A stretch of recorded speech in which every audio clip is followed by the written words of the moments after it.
Vous suivez la télévision Isanganiro. Bienvenue, chers téléspectateurs, à ce journal. Donc, voici les principaux titres. Début ce lundi d'un mouvement de grève du personnel du Centre national de transfusion sanguine, CNTS, membre du syndicat SINAPA.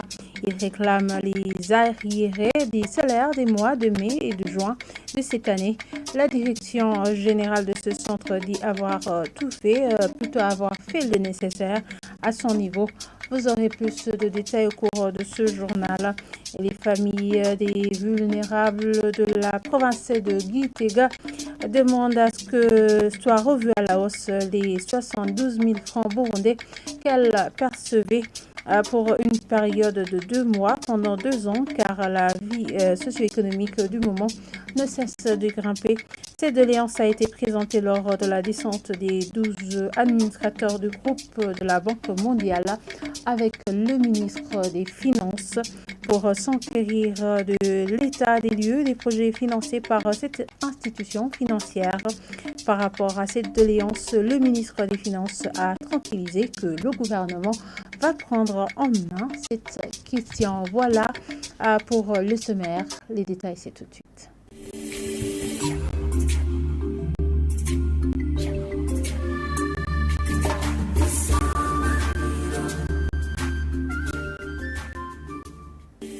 Encore une fois, bienvenue, chers téléspectateurs. Certaines personnalités politiques du Burundi impliquées dans l'exploitation illicite des minerais ont bloqué le processus enclenché depuis 2012 vers l'adhésion à l'initiative pour la transparence dans les industries extractives ITIE.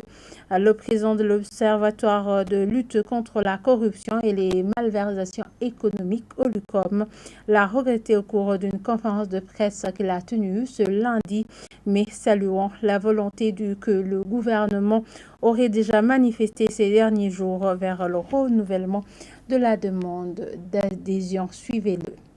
Mais les pays de la sous-région se sont engagés à adhérer à ITIE, dans l'initiative ITIE. Je répète, c'est la RDC, la Tanzanie et l'Ouganda, les pays limitrophes du Burundi. Le Rwanda, le seul Rwanda et le Burundi qui n'ont pas adhéré. Mais il y a des rapports qui sortent, qui sont publiés souvent, qui montrent qu'il y a des minéraux qui proviennent d'ailleurs, qui sont exploités illicitement, que certains de ces pays vendent dans le monde entier en disant que ces minéraux ont été produits chez eux.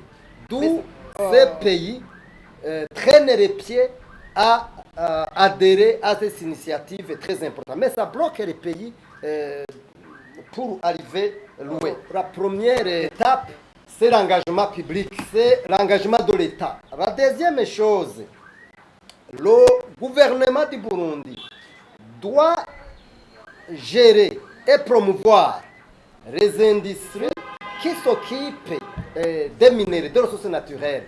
La troisième étape, c'est impliquer la société civile. La quatrième condition, le pays doit nommer ce qu'on appelle le point focal, avec lequel le secrétariat international de l'ITIE doit collaborer.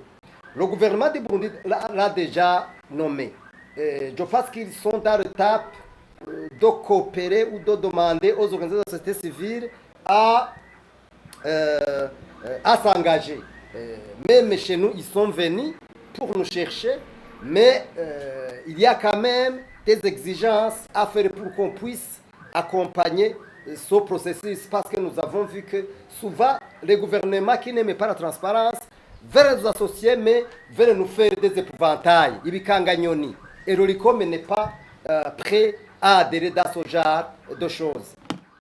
Une fois que le secteur des minéraux est mis en avant, il pourrait générer plus de 30% du PIB du Burundi. Je pense que le gouvernement du Burundi a l'intérêt. Si réellement le gouvernement veut faire sortir le Burundi dans l'impasse économique que nous avons aujourd'hui, le gouvernement du Burundi doit s'engager dans la promotion plutôt la gouvernance en général, mais plus particulièrement dans le secteur minier.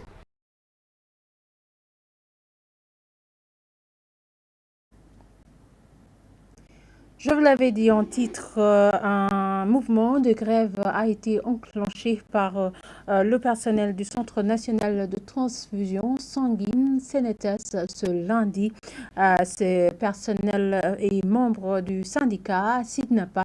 Il réclame les arriérés des salaires des mois de mai et de juin de cette année, accompagnés des régularisations accordées par le président de la République dont il devrait bénéficier à partir de juillet 2023 jusqu'au mois d'avril de cette année. Donatien Saba, représentant de ce personnel au conseil d'administration, indique qu'ils ne comptent pas regagner leur poste d'attache avant que l'affaire soit réglée. Suivez-le. Le fait qu'on a dû décider d'arrêter le travail, d'entamer le mouvement de grève, c'est qu'il n'y a pas de progrès palpable. Parce que nous avons déposé un préavis de grève il y a presque un mois. Nous l'avons prolongé une fois, nous l'avons prolongé une deuxième fois. Donc nous avons donné le temps suffisant à l'employeur pour que la question soit vidée. Mais jusqu'à aujourd'hui, la question n'est pas encore vidée parce que nous n'avons pas encore perçu le salaire du mois de mai, le salaire du mois de juin et la régularisation des annales qui date de juillet 2023 jusqu'au mois d'avril 2024. C'est stipulé par le décret présidentiel du mois de mars 2024, tel que aussi c'est recommandé par l'ordonnance ministérielle du ministre des Finances qui a donné l'injonction à tous les ministres de mettre en application le décret du président. Ok, ce matin, on a été avec le DAF, on a été à la BRB pour voir l'état d'avancement de ce dossier. Et nous avons été surpris d'apprendre qu'il y a le salaire du mois de mai, plutôt du mois de juin, qui n'a pas encore été validé par les services des finances pour que la BRB puisse continuer les opérations. Pour le mois de mai, on nous a dit qu'il n'y a pas de problème. La régularisation aussi des annales n'avance pas convenablement parce que le dossier se trouve au niveau du ministère des Finances.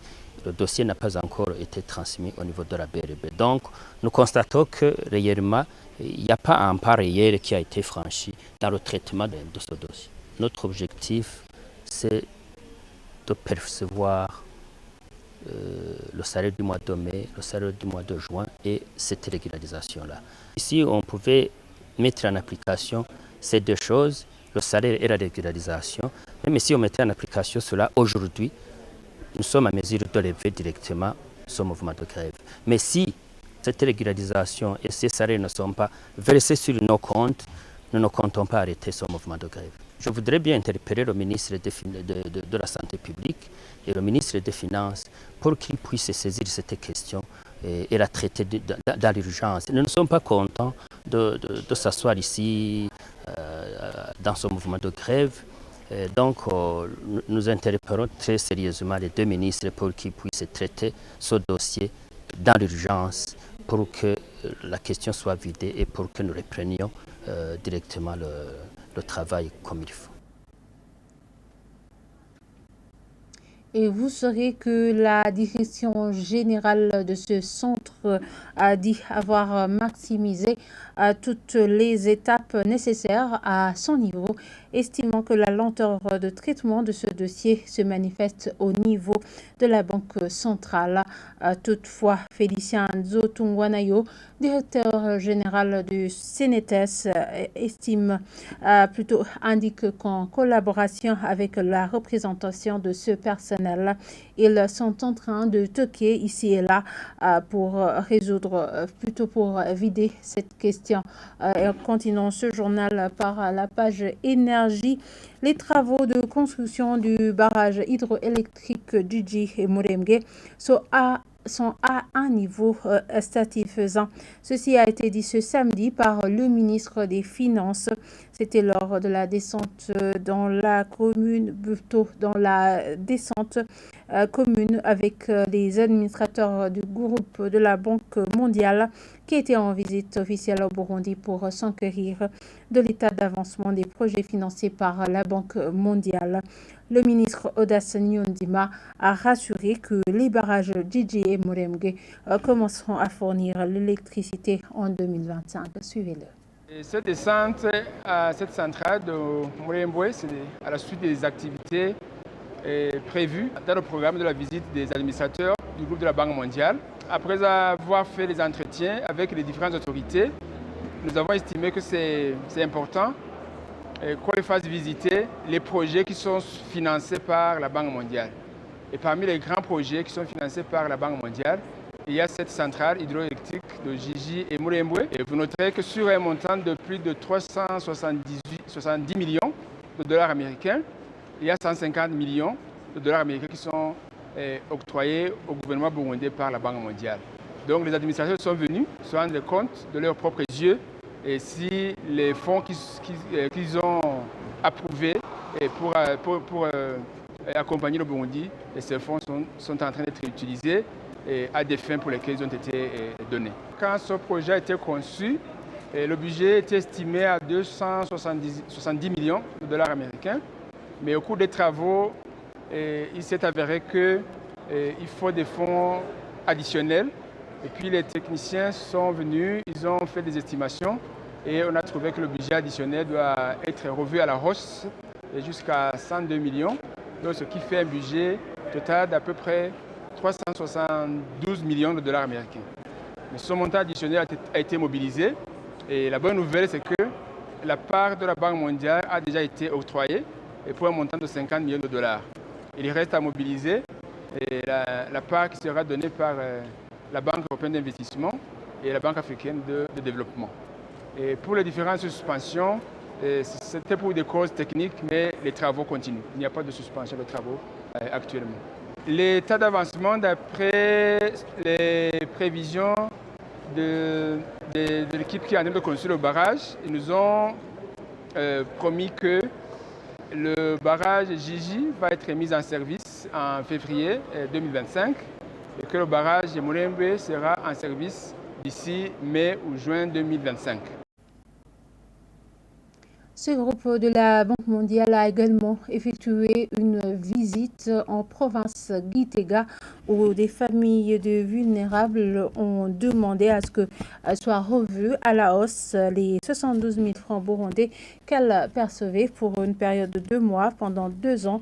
Car la vie socio-économique du moment ne cesse de grimper. À cette doléance présentée, le ministre des Finances a tranquillisé que le gouvernement va prendre en main cette question. Le point avec Évariste Ndikoanyanga qui s'est rendu sur tard.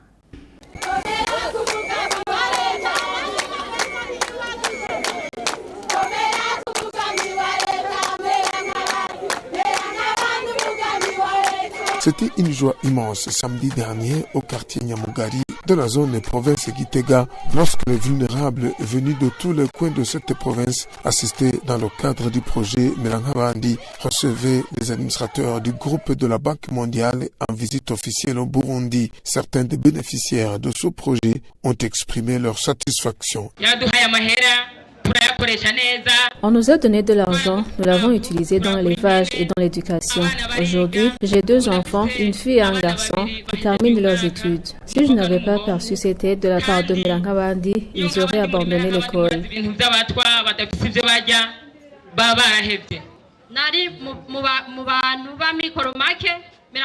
J'étais parmi les vulnérables et quand Melangabandi est venu, on nous a donné de l'argent et ça nous a beaucoup aidé. Je me suis lancée en élevage. Cette activité a généré des revenus qui m'ont aidé à acheter un lopin de terre cultivable. Nous sommes très contents et nous vous remercions de nous avoir aidés. Notre enfant vient de terminer la première année et nous parvenons à lui acheter de l'uniforme. Nous sommes sûrs qu'il pourra même terminer l'université. Un des directeurs exécutifs du comité d'administration de la Banque mondiale, Tokirchar, lors de cette descente à Gitega, dit avoir trouvé que réellement le financement de la Banque mondiale arrive vers sa destination et a encouragé les bénéficiaires à aller de l'avant.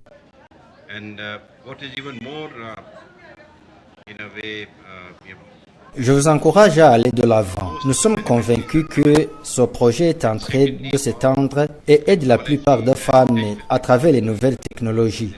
C'est un signe que vous êtes en train d'avancer. La Banque mondiale va vous accompagner jusqu'au développement durable.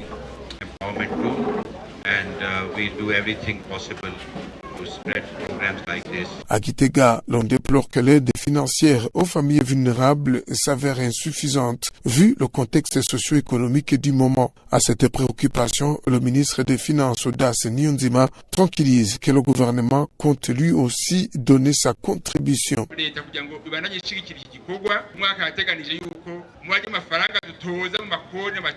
Pour continuer à assister les vulnérables, le gouvernement a prévu 500 millions et seront imputés sur les taxes et impôts qui seront collectés au cours de cette année. C'est dans l'optique de continuer l'assistance aux familles vulnérables pour qu'elles continuent à vivre. Il faut donc que ceux qui ont été déjà assistés puissent servir de modèle à ceux qui n'ont pas été assistés.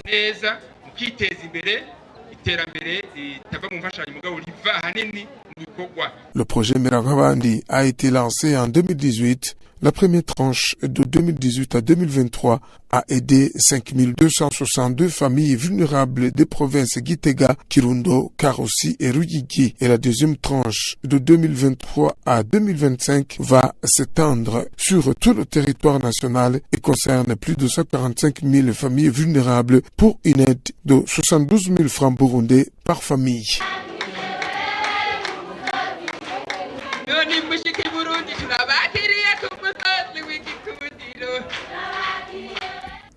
Clôturons ce journal en félicitant notre confrère Aaron Douayoessou qui a convolé en juste noces ce dimanche avec Madame Hakingimana Emeline. La rédaction de la radio-télévision Isanganiro profite de cette occasion pour le souhaiter tout le bonheur du monde. Et voilà, c'est ici que nous clôturons ce journal. Merci de nous avoir suivis et très bonne suite de programme sur la télévision Isanganiro.